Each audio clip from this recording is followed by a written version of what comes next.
All right, you ready to do this thing? I'm not. Well, you're not because you screwed up already. True that. Big surprise. We're 5 seconds and you've already screwed up. Hold on. Wait for this. You ready for this? Yeah. The people are going to be used to... See, wait. Where's the second one? Where's the second one? Half gone. You got to catch up, bud. You already opened it, you ding knob. Come on. You ding knob? Shut up. Tell me you have kids without telling me you have kids. Aw, shoot. Oh, fudgesicles. Aw, gee willikers, guys. Man, I can't even think of one. Oh, you're really frigged up. I was trying to find one for shit, and I couldn't. Needs work. Needs work. Welcome to the Bottom Shelf Podcast with Nick and Justin. Welcome to this week's edition of the Bottom Shelf Podcast. 2 in 1 week. You keep saying this week's edition as if we have some sort of set schedule rolls. in which we do these podcasts. You know that it just rolls. It rolls nicely. You say, texted me welcome. yesterday and said, "Do you want to do a podcast tomorrow?" Yeah, all right, sure. I don't know, man. Sounds like a pretty concrete schedule to me. Wasn't the mantra, fake it till you make it? Well, we're faking it. Yeah, that's for sure. Exactly. We got half of that solution. I'm Justin. Is this where I say my name? Oh, my God. My name's Nick. Why? You don't even say it nicely. Nick. Nick is such a rough name, you know? It's a hard K at the end. Oh, of yeah, it. your life is so hard. It is. Your life is so hard It's growing so up with difficult. the name Nick. Yeah. Thank you for supporting the pod. Thank you for supporting the show, following us on social media, at Bottom Shelf Hockey Pod. Mostly on Instagram. I'm trying to do a little bit on Threads, but Instagram is where you're going to find us. Can I be honest with you? Yeah. I don't know what Threads is. It's like Twitter, but without all the bots and nonsense. Oh, yeah. I mean, don't get me wrong. They're probably still on there. They're just not as abundant as they are on Twitter these days. Be sure to find us on Spotify, Apple Podcasts, Podbean, YouTube, wherever it is that you get your podcasts. You can likely find us there. I like how you just kept talking through that burp. You're like, this is a recorded this isn't live. You know that, right? You could have burped and then continued your sentence, but you're like, nah, we're just going to burp through it. Listen, if there is a skill I have developed over the years, it is being able to talk through a burp. Would you say that's your one and only skill? It's top 5. It's top 5. Off the top here, I do have to make fun of you for a second. Oh, boy. Because it is... What a change of pace, because you know. never do that. It's opening day in Major League Baseball today. Last year, how many games did you watch? Of Major League Baseball? Yeah. Accumulative? Yeah. Oh, I did not say that word. Accumulative. Isn't it cumulatively? Which is also terrible to say. How many total games did you watch? I might have seen 9 innings through the whole season. So 1 game. Yeah, but like not at once. Well, because we watched Game 7 of the World Series. Yeah, I watched a couple of playoff games. Again, not whole games, but like bits and pieces of playoff games. Yeah, the only one full game that you watched was Game 7 of the World Series last year. Yeah. That's an insane stat. That's an insane stat.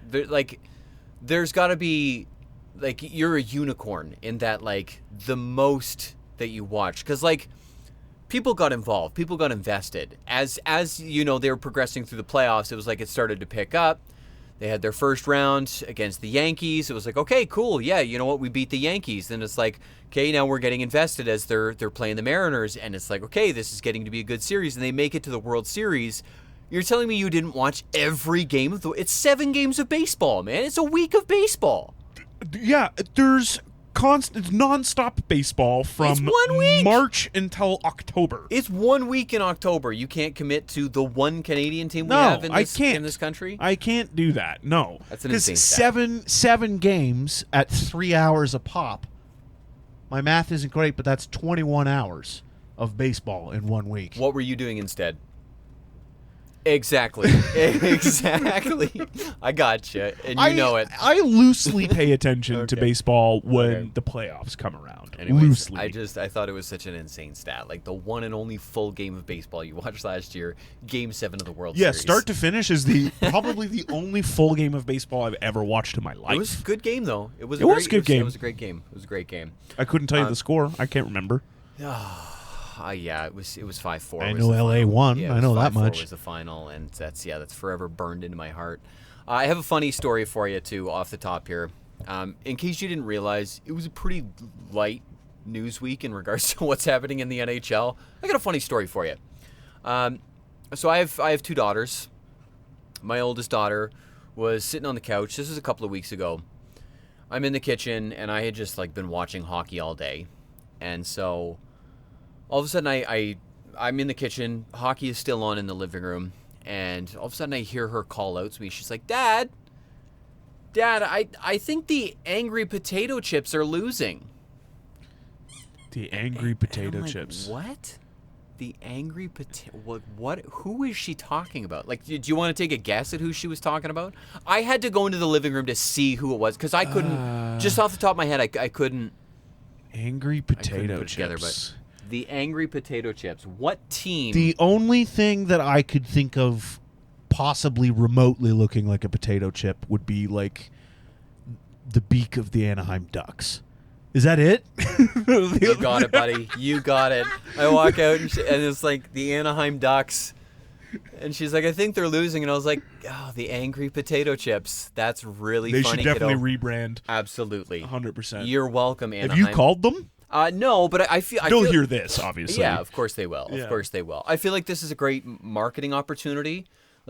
Teams are always looking for retro jerseys or throwback jerseys, alternate jerseys. Ooh, this could be their third Their jersey. third jersey, Wow. the angry potato chips, Yeah. and think they could get a sponsor going with Lay's or Ruffles Anybody, really. or Old Dutch or something like that, you know? We're just classic potatoes. Yeah. Or You know, just the Toronto Maple Leafs have milk? milk.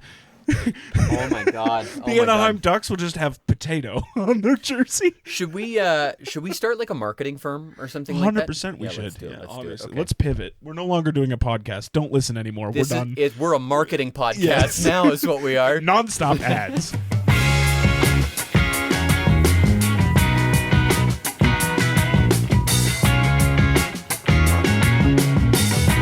All right, let's get into our headlines of the week. This week on the Bottom Shelf podcast with Nick and Justin. Kucherov continues to dominate. Is he good at hockey? He's pretty good. Yeah. He's all right. Kind of flies under the radar kind of guy. Yeah. Honestly, kind of. A little bit, A actually. little I bit, said a it little bit. sarcastically, but a little bit. A little bit. Yeah. So as of our last episode, he was at 95 points in 45 games. This is extended. He in his first 16 games, he had 16 points. A great pace. Yeah. Then he went and put up 105 points in 51 games. These are Gretzky numbers. That's ridiculous. more than 2 points a game. Yeah, that's wild. That's ridiculous. Yeah. So I feel But that heart race is still wide open. Well, I don't know if I want to say wide open, Yeah. but there's still multiple candidates Yeah. that could win that Hart Trophy. I feel like it still comes down to MVP still comes down to Kucherov, McDavid. Yeah, McKinnon. Yeah. I think Kucherov's going to take it, though, I think at this so. point. Yeah, right? Tampa's What number did you one just say? 105 in how many games? in 51. That's so he's nuts. He's at 121 points in, 67 games. Wow. Crazy. That's ridiculous. Speaking of milestones, McDavid officially hit 1,200 points. Very neatly, too. 400 goals, 800 assists. On the button. Wow. On the button. It's It's just- it's like It's like he's got OCD and he's just like, nah, we got to keep these round numbers. I cannot score tonight. I need an assist. Okay? I think it came down to he needed 1 goal and 2 assists, which just feels like a very McDavid night. Mm-hmm. I mean, especially if you look at it 400 goals, 800 assists, 1 goal to it's the same ratio to meet 1,200 on the nose. That's just, Yeah. And it's like it feels like he has that kind of control over the game. It's crazy how much career he has left. He's at 1,200 points, and how much hockey is he still? How old is he? 27? He's 27, yeah. Like, he's got a lot of time left in him. If he's like anything like the longevity of some of the great superstars that we've seen, Even recently. Ovechkin, Crosby, Yes. right? Some of these guys that have been playing for a very long time. Yeah. He's got another 10 years. 10 plus? Right? Like, 10 plus? Those guys are 10 years ahead of him. could he be the second player to 2,000 points? Potentially. He's on pace for it, right? He is the third fastest ever to 1,200 points. Okay, so Gretzky and Lemieux? Yeah, Gretzky and Lemieux are the two that did it faster than he did. Bunch of bums, right? Oh yeah, scrubs, absolute I scrubs. wouldn't have any of those guys on my team. No, that would be the worst idea ever. I'd take Scott Gomez over all three of those guys. Yeah, give me George LaRock.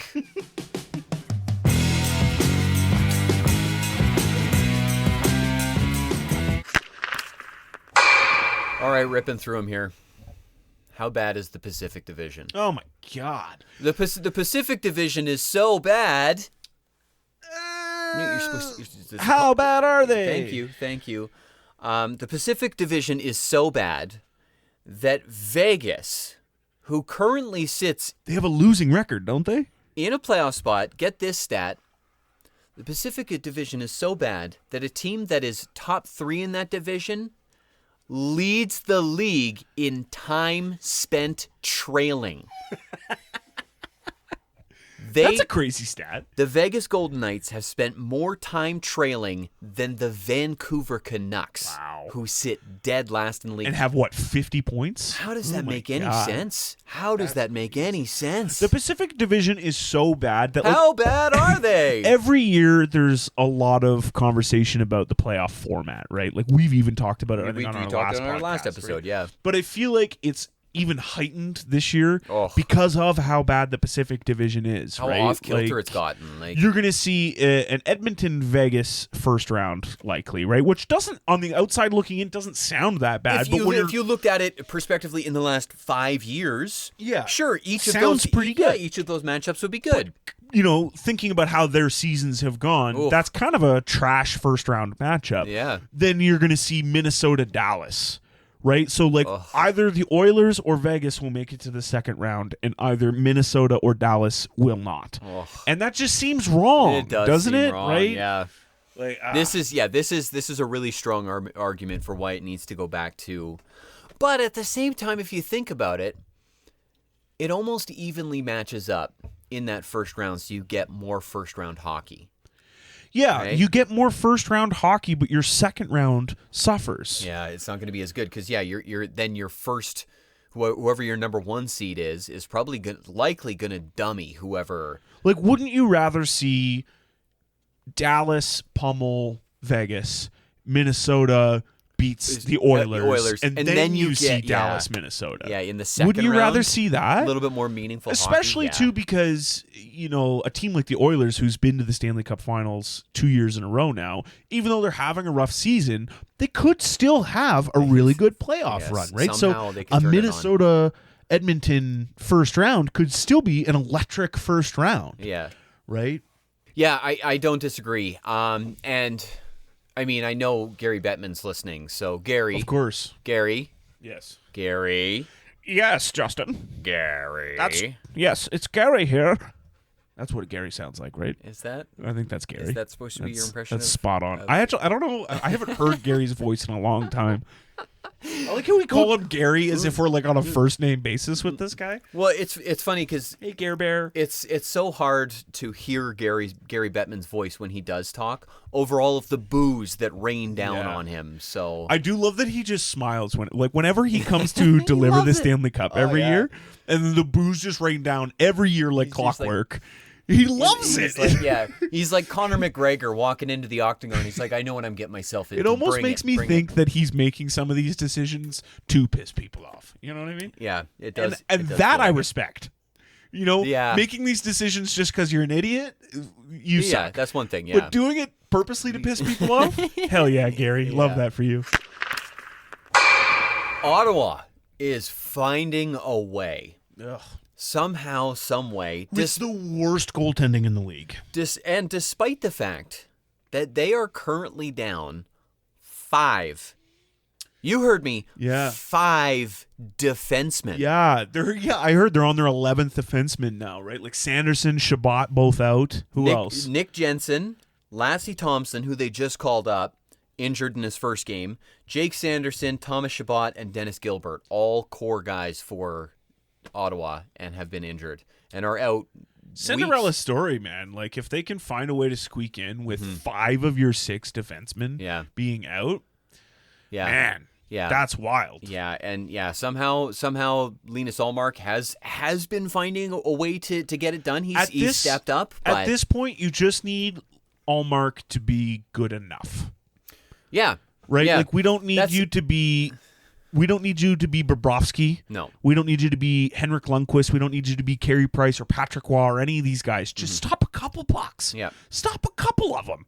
You know? You know what's so funny is that's what the Edmonton Oilers have been saying to the last 12 goalies that have come through their system. We just need you to stop the puck, guys. Like you're gonna see 25 a night. If you could maybe stop 22 of them, that'd be really that would cool. be great. That would be That'd great. Really cool. If you could We do that. honestly like barely a 900 save percentage. Like if you can get to 900, and have a just under 300 goals against average, buddy.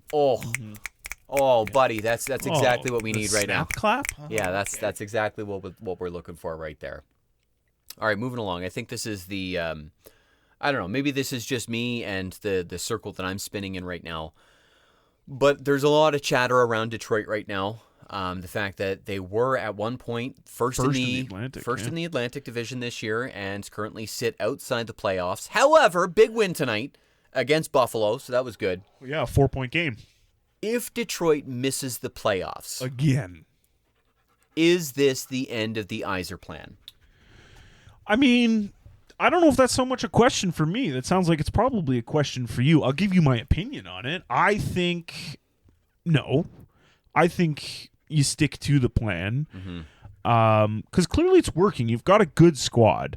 And this year, I feel like if Detroit does miss the playoffs, it's more of them falling victim to the Atlantic Division rather than them being not a playoff caliber team. Yeah, rather than them being a subpar team. Right, like this year, I mean, every year, but this year specifically from the Atlantic Division, there's going to be good teams missing the playoffs. Yeah. There's going to be teams that deserve to be in the playoffs that aren't going to make it because some divisions are just stronger than others, right? As much as it pains me to say it, but Ottawa's a good team this year. They're arguably the best defensive team in the league this year. Not right now. 5 of their 6 gone. But they have been. They've held teams to what they held.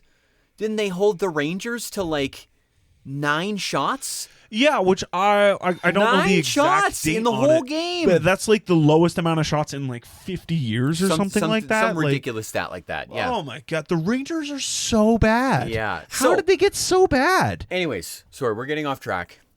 The Yzer-plan. Here's my statistics around this. Okay, I did some digging. I wanted to get some cold hard facts because I don't want to just sit here and be biased about this because I love Steve Yzerman. Obviously, he did a hell of a lot for the Detroit Red Wings as a player. But as the GM, 7 years he has been at the helm. He has taken this team from a last place finish, 39 points was what they finished with. In 71 games, that was the shortened season. That was in 2020, 39 points. They went 17, 49, and 5. That's atrocious. That was his second year with the team. Wow. So he has taken that 39-point team and become, I'll call them a playoff bubble team. That's exactly what they are. They finished what? The first spot out of the playoffs 2 seasons in a row. And like they're pacing for that again. Yeah. Lacking a little depth, but in his tenure they have signed DeBrincat, they have signed Patrick Kane, he's gotten John Gibson, he went and got Falk at the deadline this year, and he's drafted very well. Yeah. Especially considering they have only had one selection in the top 5 in his entire tenure with the team. And with that, he got Lucas Raymond, who was arguably the best pick in that draft. No offense, Tim Stützle, but I'll own my bias here. They got I would call that a little bit of bias. They got Raymond at 4th. They got Seider at 6th overall the year he was drafted. Edvinson was taken 6th overall. Sebastian Casa was taken 15th overall. Marco Kasper was taken 8th overall. Sandin Pellikka was taken 17th. Nate Danielson 9th overall. All solid picks that have been outside the top 5. He is drafted well. Yeah. He has tried real hard to build this team with non-top 5 picks, and I think he's actually done a pretty damn good job. Yeah, and I mean, a lot of that is obviously scouting and researching and really knowing the player that you're selecting, and there's also an element of luck to that as well, right? But that's not Detroit specific, right? Like, that's to every team ever, right? Like, you think about a lot of guys who've been picked super late in the draft. Montreal Canadiens, for example, have now superstar Lane Hudson, who they got 62nd overall, right? Yeah. So, I mean, it's not impossible to get great players outside of the top 5, obviously. But, yeah, it is impressive for sure. Yeah. So, yeah, just I know that there's been a lot of chatter around this, as Detroit has been a bit of a story this year in regards to they were at the top of the Atlantic. They're sitting outside of playoff spot right now, kind of repeat of the last couple of years. What's going to happen? Who knows? I think they still need 13 of their next 20 points. Oof. So it's like we have It's to go tough. we have to go on a bit of a tear here, guys, to make the playoffs, but it's exciting. Yeah. It's an exciting team to watch. Yeah, I think it would be disrespectful for the Detroit Red Wings to get rid of Steve Yzer-man after this season. Yeah. Right? They're not having a bad season. If the Detroit Red Wings followed up 2 years of just narrowly missing the playoffs with a regression. Yeah. If they fell backwards and you're finishing near the bottom of the East. Yep. Okay, sure. Yzer-plan's over. This isn't working. We need to try something else. Mm-hmm. But I mean, I get it. It's frustrating from a Detroit Red Wings fan point, right? Yeah. Like, obviously, to just get in the playoffs, Yeah. right? Like, you're right there. Just make it. But to give up on Steve Yzer-man because you're right there, I don't think so. I don't see it. I don't see it. I don't see how that makes the team better. No. Getting rid of Steve Yzer-man in the offseason is not going to make the Detroit Red Wings make the playoffs next year. No. And we've played exciting games this year. We have been dominant at They're times a this year. scary team to play. There's been points this year where Detroit was considered top 5 most dangerous teams in the league. 100%. That's a huge step. We've struggled when our big guys have been out, but I mean, who doesn't? Yeah, you could say the same thing about any team. Edmonton loses McDavid, they're out of it. Yeah. They're done. But, yeah, there's definitely a lot of positives to look forward to in years to come with this team. I don't think the Yzer-plan's over just yet. The hard part about it is that, though, I feel this as well as a Montreal Canadiens fan, is like, how long can you say, but the future is bright? Oh, but the future's bright, but it's right there. Right? But it's right. I agree with you. The future is bright for Detroit. Detroit's got a lot of great young pieces. They're progressing in the right way. They're right on the edge. They're that bubble team that you've said. Yeah. Which is great. Those are all great things. But how long can you do that for? Yeah. How long can you be ninth? Yeah. Right? It's the tale of the Calgary Flames. I've got a buddy, my buddy Sam, who's actually going to join me on the show. Once you're gone to Africa and you're traveling, my buddy Sam's going to come join me. He's a big Calgary Flames fan, and this is something him and I've talked about extensively. Is the Calgary Flames for a long time were just good enough to either squeak into the final playoff spot if they were lucky in a year like this year, where the Pacific Division's dog shit. They would squeak into that final playoff spot and get mucked in the first round. Yeah. Or they're just outside and don't get a good draft pick. Which is the worst position to be in, right? Awful, man. Squeaking into the playoffs is exciting as a fan. You're like, we've got a chance. We've got it. But then you get blown out, and it's not a surprise. Everybody was expecting it. And then you get a shitty pick, a middle pick, right? Somewhere in the middle of the first round. Which, like you said, 10 to 15, there happens. are good picks that happen at that but not place, every right? year. But if you want to turn your franchise around, you kind of need that. No. You need that big pick. No. Don't 12th, need it. 12th overall. Yeah. That's what we want every year. 12th overall. We want to just miss the playoffs every single year for the next 25 years. Yeah, Okay. that's every team's motto, right? Cool. Yeah. Cool.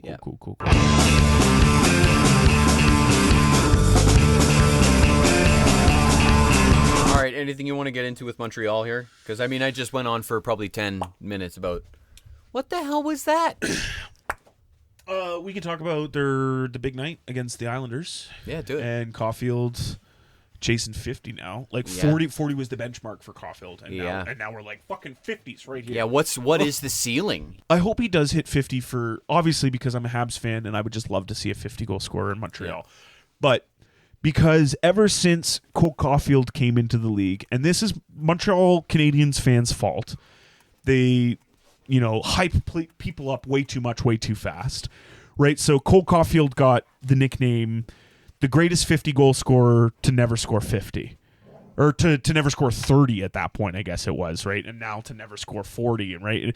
And I hope that Cole Caulfield can break through that, because there's been, even after he entered the league and he's been a really good player up until this point. Like, he's having a breakout season right now, but he's been a solid player up until this point, and he just gets well, I don't want to say no respect, but he gets shit on for, because Montreal Canadiens fans have built him up into being this, the next Ovechkin kind of bullshit, right? That's a lot. Whereas, like he's been really great up until this point, but he hasn't. As soon as he scores that 50 goal and he has that 50 goal season, it's like, now you can't take it back. Yeah. Now he is a 50 goal scorer. Yeah.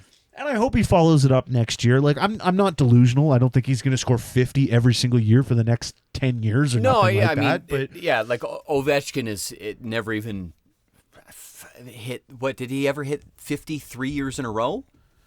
No, probably not. I don't know. That's an incredibly difficult thing to do. Crazy right? difficult but thing to 50 do. Right? is within eye shot right now. I Yeah. mean, the guy had a hat trick against the New York Islanders last weekend and a 5-point night. Yeah. Right? And that top line, Caulfield, Suzuki, Slavkovsky, finally back together. Those guys had a 13-point night against Between the New the York three of them. Islanders. That's 5 insane. points for Caulfield, 4 points for Suzuki, 4 points for Slavkovsky. Insane. You ever put up 13 points in a full ball hockey season? Say that sentence again. Have you ever put up 13 points in a full ball hockey season? No, I don't think so, man. Are you comparing me to Cole Caulfield right now? Like, dude, I suck. I'm not trying to pretend like I'm some hockey prodigy here. No, I'm just saying. No, definitely. I don't think I've put 13 points up in a whole hockey season. Do you know who the most recent 50 goal scorer is for Montreal? No, I heard the name the other day. I know the year was 88-89 or 89-90, something like that. It's been a long time. I've got 87-88 and then 89-90. It was the same guy. Okay. It's probably a French dude. It is a French dude. Yeah. Stéphane Richer. Oh, Stéphane Richer. He scored 50 goals in 72 games during the 87-88 season and scored 51 in 75 during the 89-90 season, and that is the most recent 50-goal scorer. It has been, what is that, almost 40 years? Yeah, 39 years.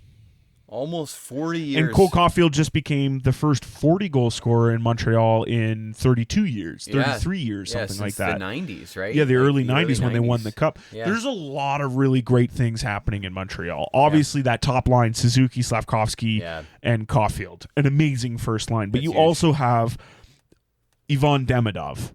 And you've got Oliver Kapanen on the second line, quietly putting up a 21-goal season currently right As now, a maybe rookie? even 22. As a rookie? And you've got a rookie goaltending tandem that is working. They don't have the greatest numbers now, but you have to consider both these guys are... They're rookies, man. One of them's a teenager. Yeah. Right? Like, it's just... It's crazy that Montreal last year was the youngest team to ever make the playoffs. Yeah. And this year, they're going to break that record. Like, they're younger than they were that last because year. of their goaltending. Yes. They don't have Montembeau anymore. Yes. Yeah. they got younger, and they're gonna break their Oh own my record God. the next year, right? That's you got wild. a rookie goaltending tandem that's working. The Yeah. top line is working. You got rookies through the lineups that are working. You've got older guys that maybe are overpaid currently, but they're playing their role and they're doing the part. Yeah. It's an exciting time to be a Habs fan for Yeah. sure. Yeah, definitely. Do we want to touch on our season outlook? Like, has anything changed in regards to like our Hart nominees? Like, I think I want Kucherov to say is- about our season outlook how right I was about the Nashville Predators and the Calgary Flames and the Colorado Avalanche. Yeah. I'm 3 for 3 on those. Yeah, and yeah, that's I'm pretty true. happy about That's it. true. You know what? I will say Nashville was not good to start the year. They stumbled out the gates. Yeah, that definitely But did not look like they're a good they're pick. in the hunt. They're in the hunt for a playoff spot right now. So Yeah. kudos to you on that. Has anything changed in regards to our Hart nominees?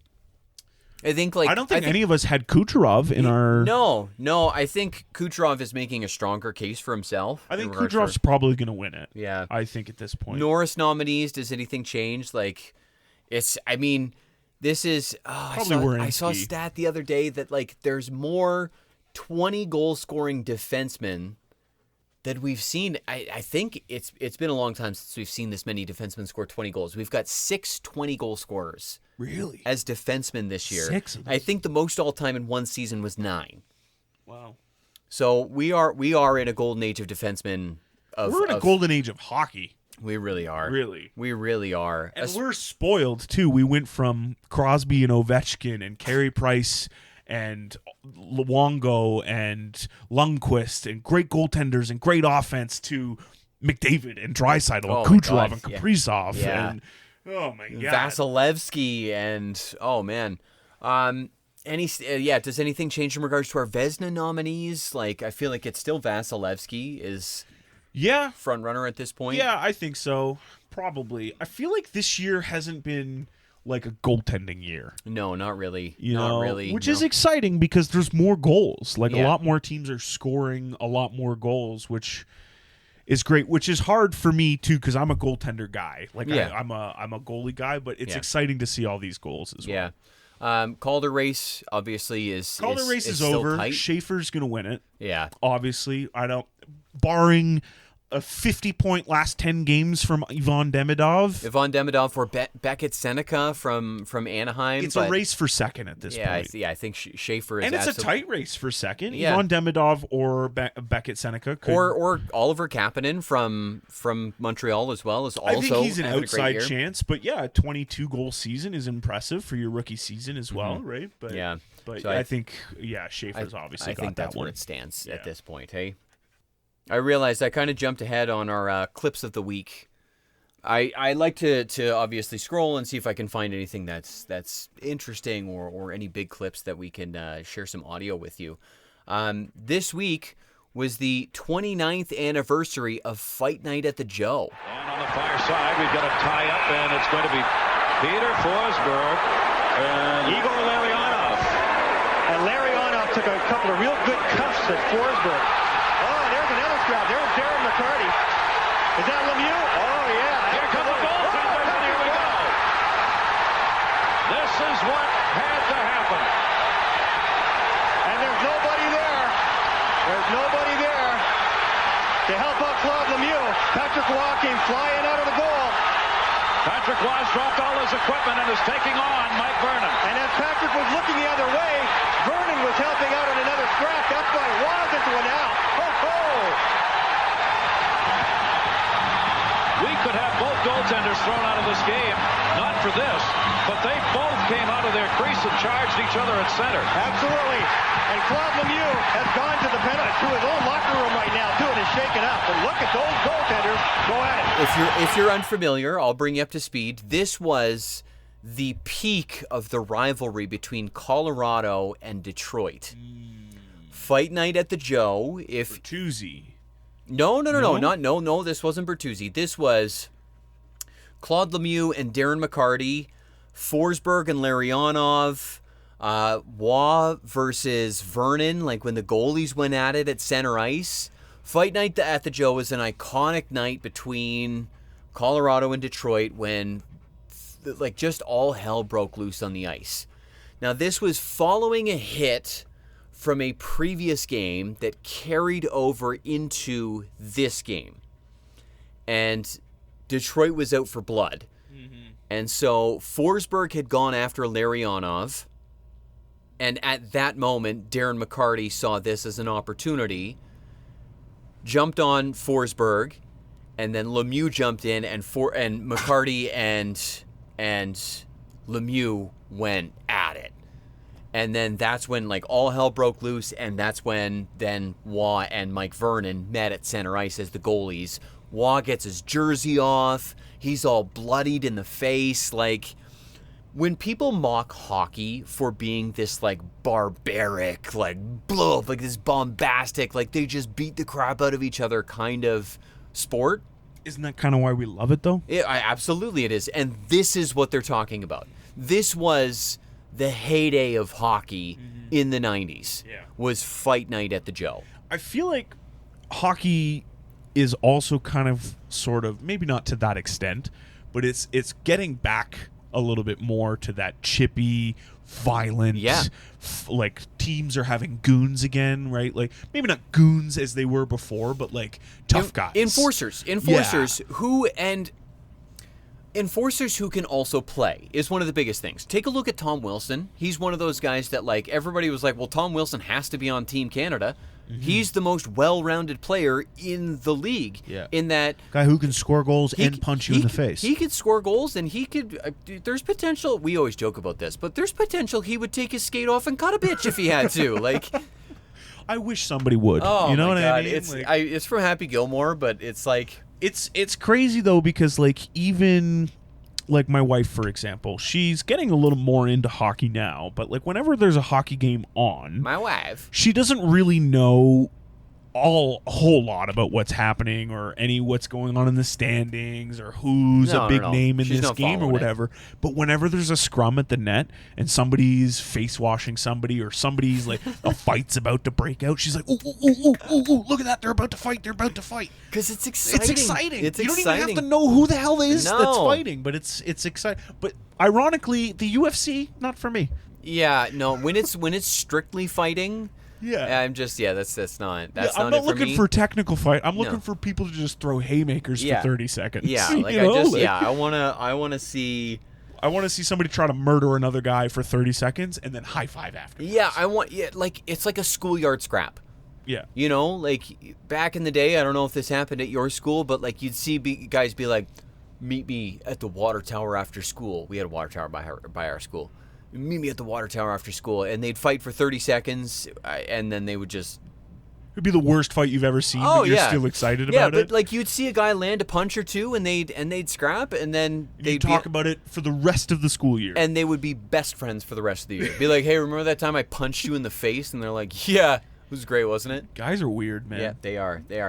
That being said, as we're sitting here talking about, obviously Fight Night at the Joe, this iconic night, and how we're kind of seeing this rear its head again in the NHL, there was a couple of nights similar this week where we saw like damn near line brawls, especially as these games are starting to count for more. Yeah, these games matter a lot right now. Like, I mean, they matter all year long, but like they're magnified at the end of the season. Washington and Utah had a full line brawl this week. Yeah, 7-4. An absolute barn burner that game. And then same with Vegas and Edmonton. Yeah. Division rivals. They're probably going to play in the first round of the playoffs this year. And after the first period in their game this week, they were throwing fisticuffs, man. Yeah. They were throwing Donniebrooks. It's exciting to see as long as the team that you cheer for has a guy that can do that. Yeah, right. Like if you're a fan of the Toronto Maple Leafs, hearing that the league is getting more physical and more, we got to shit on the Leafs at least once in the episode, right? Like we've made it this far, we haven't even talked about them. Curtis, this one's for you, brother. This one's for you, buddy. Oh, can you imagine Matthews in a fight? Oh my god. Oh my god.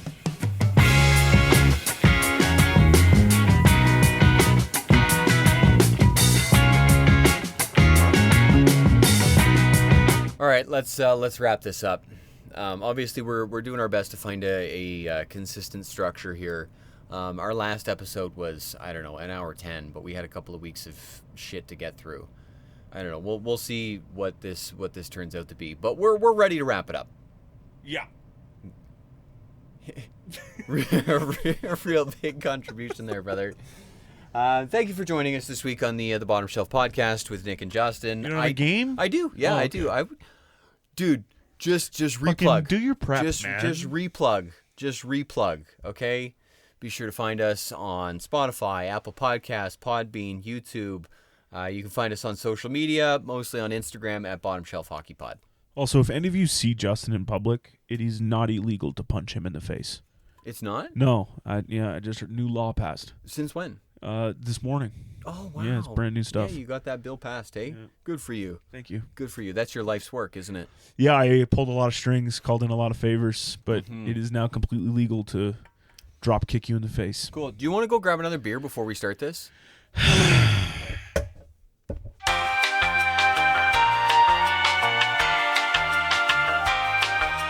Don't roll your eyes at me. There. We got it recorded It's this so much time. better, though. Can't you It's just so much- record it and then put it in every time? Well, you want me to put it in post-production? People don't even know that it's a beer. What if we're drinking bubbly right now? Come on. Do you have any bubbly? Stop.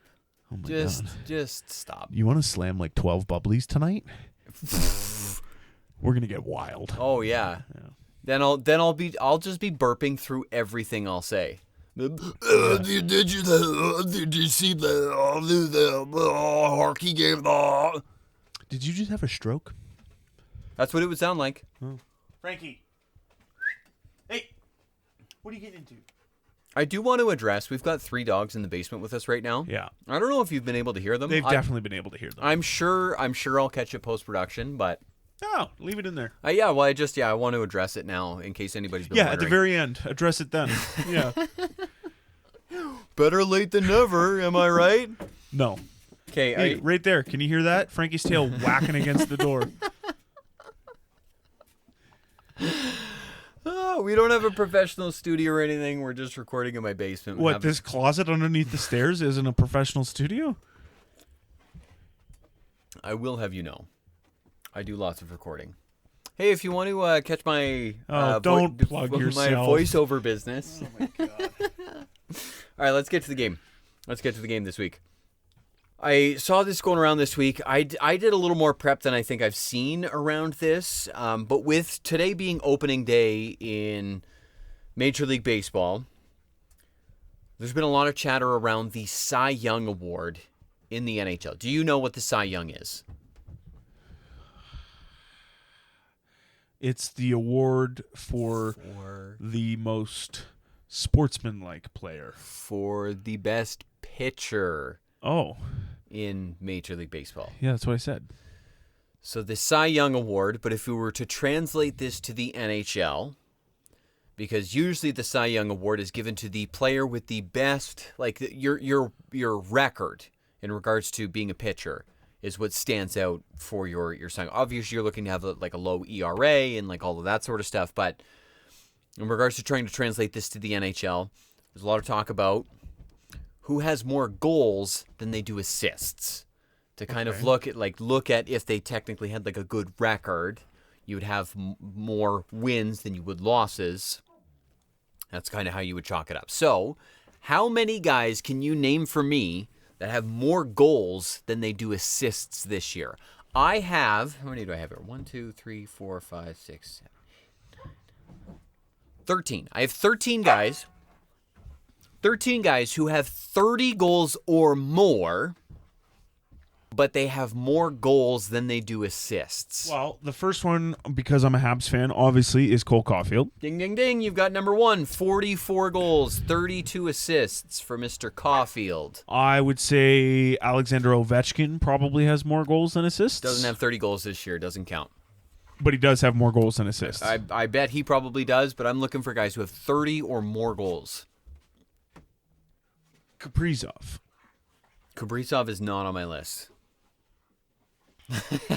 This is such a tough challenge. It's such a specific way of looking at statistics. Wyatt Johnston. Wyatt Johnston's number 2. Okay. He has 40 goals and 38 assists this year. So Jason Robertson. Jason Robertson was close. Okay. But he has I think he has 36 goals and 38 assists. Like he's just over the line on assists. I don't think this one will be right, but Leon Draisaitl? No, He's got a butt ton of assists. Yeah, I He figured. plays with Connor McDavid, Yeah, of course. I know, He's I got a know, butt ton I of know, but assists. he's the goal guy. There is right? another guy on Edmonton, though, that is on this list. Big goal guy. Big goal guy that stands in front of the net and scores a lot of goals. Zach Hyman? 30 goals, 18 assists this year. Yes, he is towards the bottom of the list, but he is on that list. What is that? How many I got out of that 13 now? You've got 3. I can start listing off teams to kind of point you in the right direction. You mentioned Kaprizov. This is a guy who is also on Minnesota. And I will say, this is the only one that is tied. He has 38 goals and 38 assists. Matt Boldy. Matt Boldy, yes, correct. Nashville? Steven Stamkos. Steven Stamkos has 36 goals and 22 assists. He's always kind of been that guy that, he's a goal scorer. Mm-hmm. That's what he does. He scores goals, okay? Yeah, it's kind of crazy that Nashville hasn't been better. Yeah. I don't know. But, he's turned it on for them, and they're pushing for a playoff spot, so... Austin Matthews? Austin Matthews is not on my list. Dude, he doesn't even have 30, does he? I don't That's think probably he is, why he's not no, on the I list. don't think he has 30 goals this What year. a bum. I have another Nashville player on this list. Ryan O'Reilly. No. Another Nashville player, big name, Fisher. twirly mustache. Fisher? Like Mike Fisher? He hasn't been there in a while, has he? He retired years ago. Shows you how much I'm paying attention to Nashville. The mustache. God. The twirly mustache. I know his name. Oh, my God. Oh, my God. I'm going to look up Mike Fisher. That's hilarious. What's the guy's name with the mustache? While you're sitting here... I can see his fucking face. Okay, so Mike Fisher, if you must know, his last season with Nashville was 2017. 9 years ago? And that year he played 16 games. And So 10 years. It's been 10 years. And scored 2 goals and 2 assists So, for 4 points. same amount of goals as assists. Fits in. He hasn't scored more than 30 goals in a season since he played for the Sudbury Wolves in the OHL. He never put up 30 in the NHL. He had a lot of really good 20-goal seasons, but no, he was never a Philip Forsberg. Philip Forsberg. There you go. Ding ding ding. I ding, spent that ding. whole time just trying to think of the mustache man in Nashville. Congratulations, you have another one. Yes, Philip Forsberg has 33 goals and 32 assists. Again, very close. We have somebody from Utah. We have somebody from... Clayton Keller. No. We have somebody from Anaheim. We have somebody from Boston. Beckett Seneca. We have somebody from Vegas. We've got Colorado. Mark Stone. We've got the Islanders. Martin H's. Still to go. Anders Lee. I'll tell you when you get one right. I'll tell you. You need to think younger. You got to think younger guys. I don't know how many more. Kel hits. McCarr. Okay, so the last guy I have on my list, he plays for the Islanders. He made Team Canada. He made Team Canada at the Olympics this year, and he was one of those bubble guys that everybody was like, does he deserve to be on the team this year? But he has, in fact, had a pretty good year, especially when you consider what his stats are at right now. He used to play for Vancouver. He was the captain of Vancouver before he got traded to the Islanders. Ladies and gentlemen, Bo Horvat. Poor Horvat. Yeah, that's what I Yeah, said. that's what you said. That's what We you should said. just cancel this whole game and just not end the podcast with a game. You don't want to end a game this time? Well, I'm having some shit guesses over here. To be fair, I will say you were hot off the start because you did get quite a few right out the gates. You got Caulfield, you got Johnston, you got Boldy, you got Stammer. That was the top 4. Well, Boldy and Stammer you kind of fed to me. Well, all I had to say was the team, and you got him. You got Hyman. Also, and you got Forsberg. It took a second to get Forsberg, but you got there. Dylan Guenther, also on this list. Cutter Gauthier, Morgan Geekie, Ivan Dorofeev, and Brock Nelson was the other one. I was going to say Brock Nelson when you were talking about the Islanders, but I was like, idiot, he doesn't play for the Islanders anymore. He plays for Colorado now, you dummy.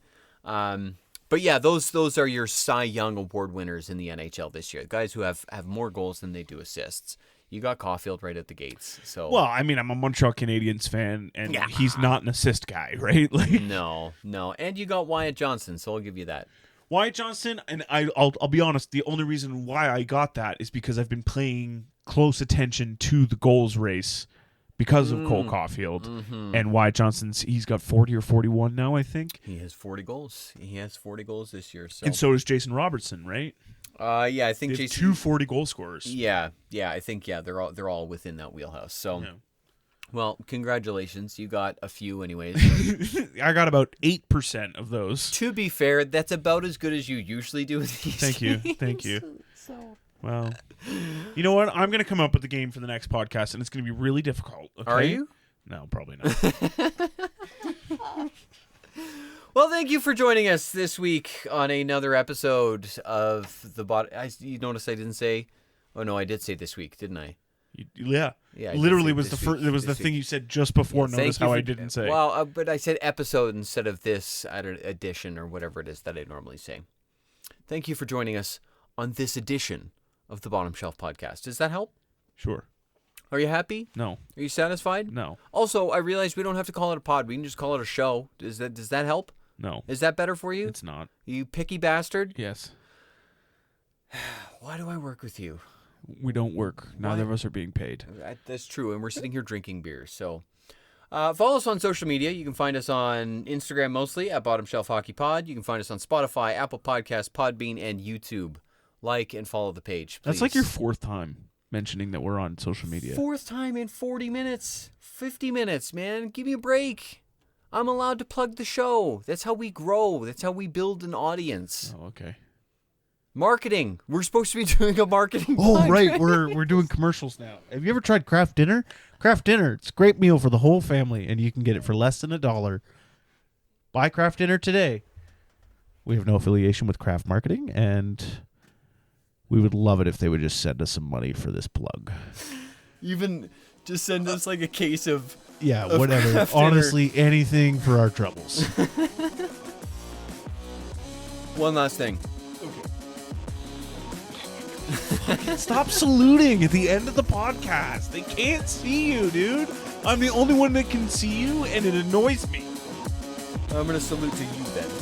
The next time we do this podcast, I'm going to face away from you. If that's all right. That'd probably be better for both of us. Yeah.